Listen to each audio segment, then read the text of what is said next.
like, as all these things have to be, there's huge pressure on time. But there was a real can-do kind of thing feeling amongst the people here. And there really were no major problems at all. Like, everything that we needed was there. It was there by hook or by crook, or it was there because it was well prepared.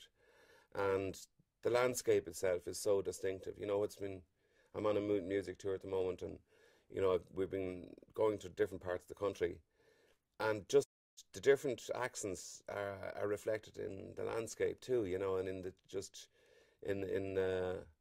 you know, the general tenor of what's going on. What's the situation here? Neighbour complained about a loud bang this morning. Who lives in the house? I don't know, he didn't say. Who made the complaint? Pervert Nolan. Pervert Nolan? Pervert Nolan, yeah. He's a pervert, did you know that?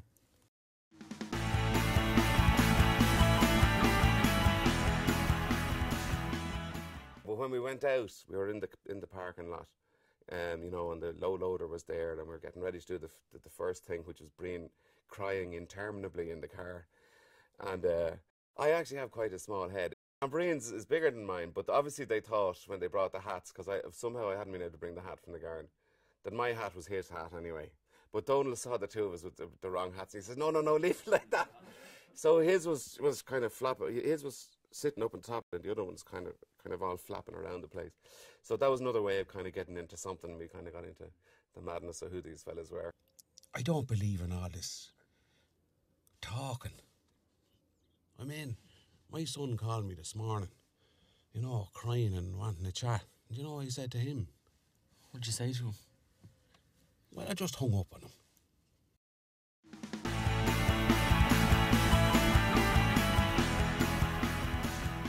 Noreen was it was something that Donald wrote before I did The Guard, and oddly enough, The Guard happened just, you know, it actually was filmed just before it, so I was able to borrow the uniform. That was the first good thing.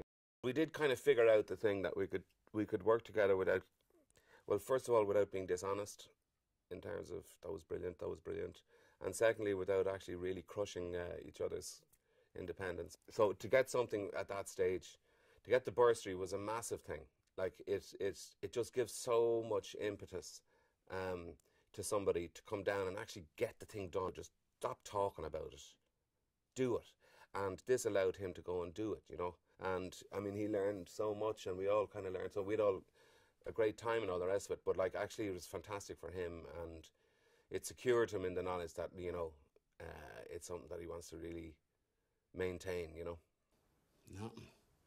Well, fucking, we'll be grand. How? How will we be grand? We killed the man. Not really.